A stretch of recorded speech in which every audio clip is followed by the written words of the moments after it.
या नीचे गए हैं या थम गए हैं, क्या है? मतलब अगर कुछ ऐसे लोग भी हैं जो रुके हुए थे कि कभी रेट कम हो या कुछ ऐसा हो तो हम कोई प्रॉपर्टी ले लें, उसके लिए क्या अंदर का क्या सिस्टम है, थोड़ा सा अगर वो बताना मैं चाहें तो। बताऊं कि इस वक्त तो ये पोजीशन है कि ऊपर के तो बात छोड़ दें, हम्म। अगर जो वैल्यू है ना उससे भी कम में लोग देने के लिए तैयार हैं।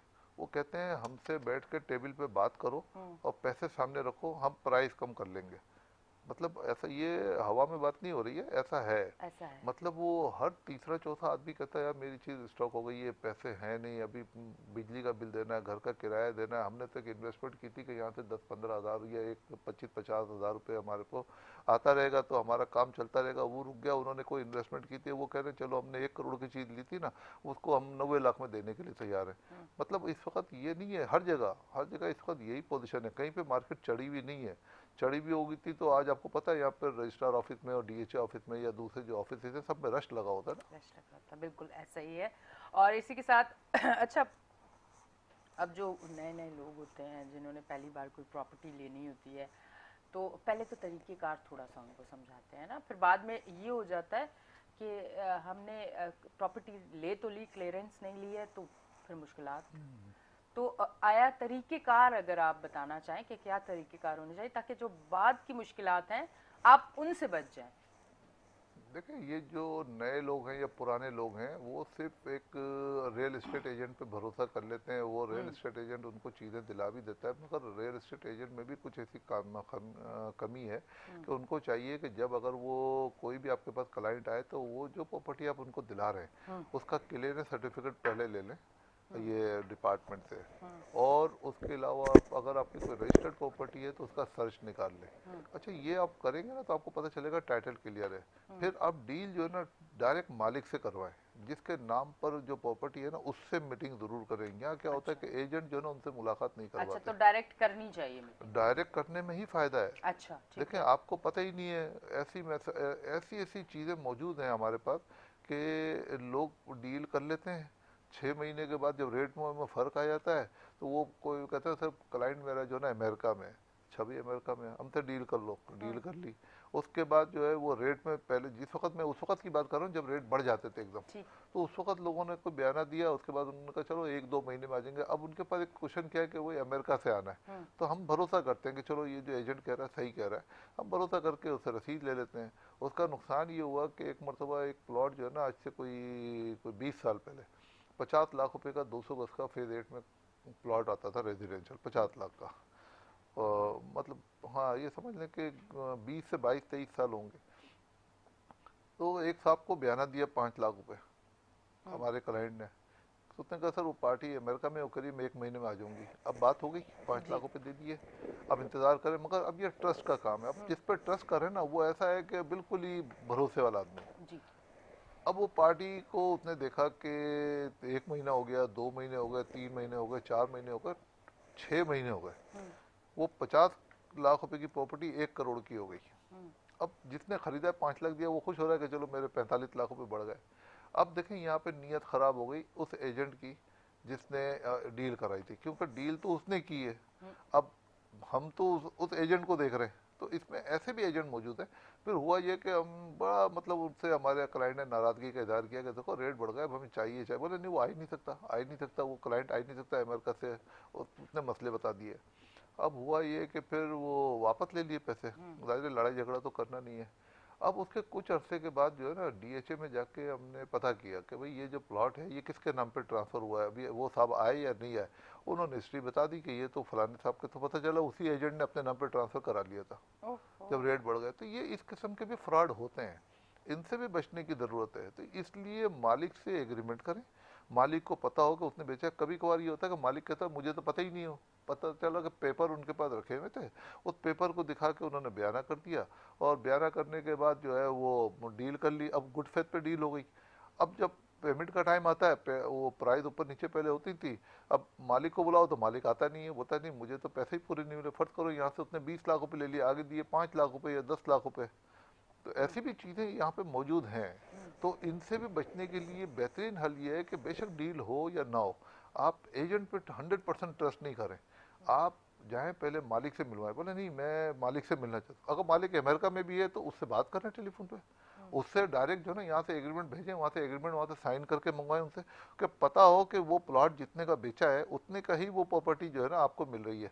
ऐसा नहीं कि उसने कम में बेची, आपने ज़्यादा में आपको आप ले रहे हैं ना। तो ये इसलिए इसके बड़े फायदे हैं, कब मालिक से मिलेंगे। उसके अलावा एक जो बुकिंग की मैं बात कर रहा हूँ, कि कभी भी बुकिंग में जो है ना, जो मेरा अपना ज़ाती एक्सपीरियंस रहा है, जो मैंने जी। इतने अरसे में देखा है, कि बुकिंग की प्रॉपर्टी में भी बहुत फ्रॉड होते हैं।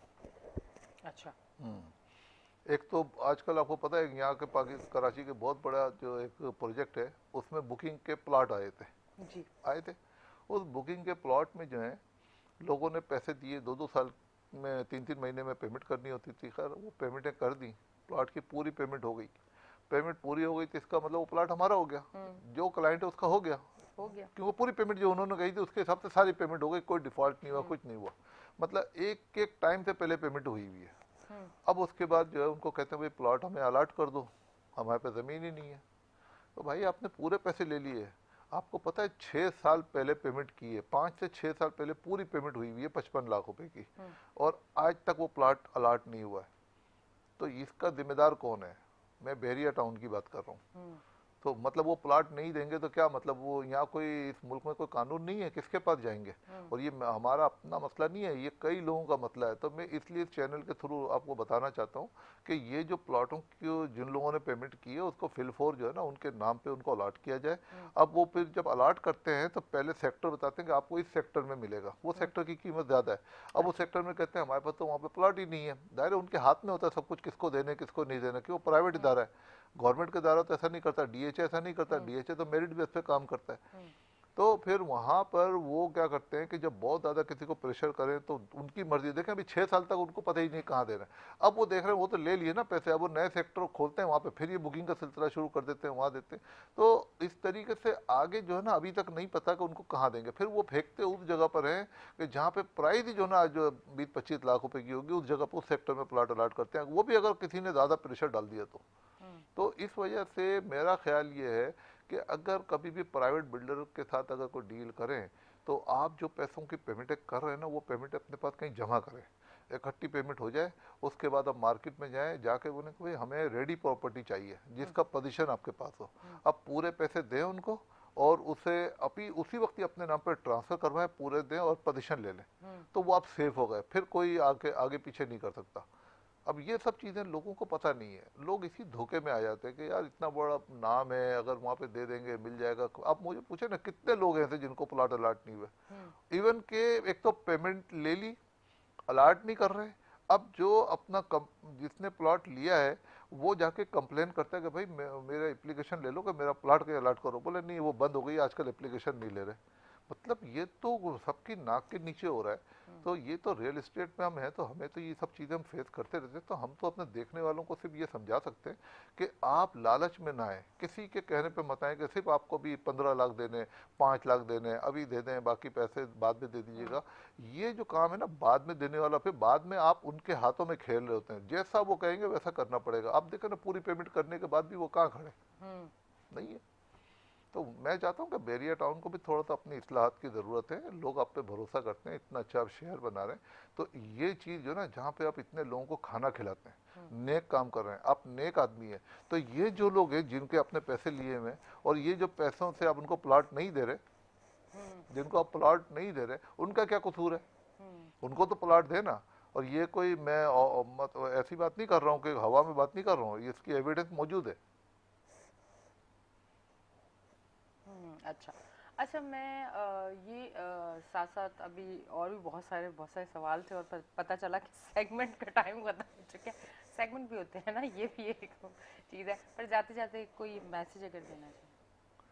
तो बस यही मैसेज है कि सब एक दूसरे के साथ मिलजुल के रहें, मोहब्बत के साथ रहें, जो अल्लाह रसूल के बताए हुए रास्ते पे चले, उस पर अमल करें, उसमें कामयाबी कामयाबी है। और ये जो दुनिया में आने के बाद इतनी इतनी उम्रों के अंदर आके वो लड़ इसलिए रहें कि पता नहीं सीट नहीं मिलेगी तो क्या हो जाएगा। तो मैं चाहता हूँ सब एक प्लेटफॉर्म पे बैठें। जब तक ये सियासी मसले हल नहीं होंगे, ये मुआशी मसले हल नहीं होंगे, तो हमें चाहिए कि हमारे हुक्मरान सब मिलजुल के बैठें और इसके ऊपर मुत्तहद होकर बात करें। हमारे मुल्क की अगर हिफाजत चाहते हैं तो हमको एक मैच पे आना पड़ेगा। ठीक है जी, बहुत बहुत शुक्रिया तशरीफ लेके आए। जी नाजरीन, आप देख रहे हैं हमारा show weekend shine with Anisha. लेते हैं एक ब्रेक, मिलते हैं ब्रेक के बाद।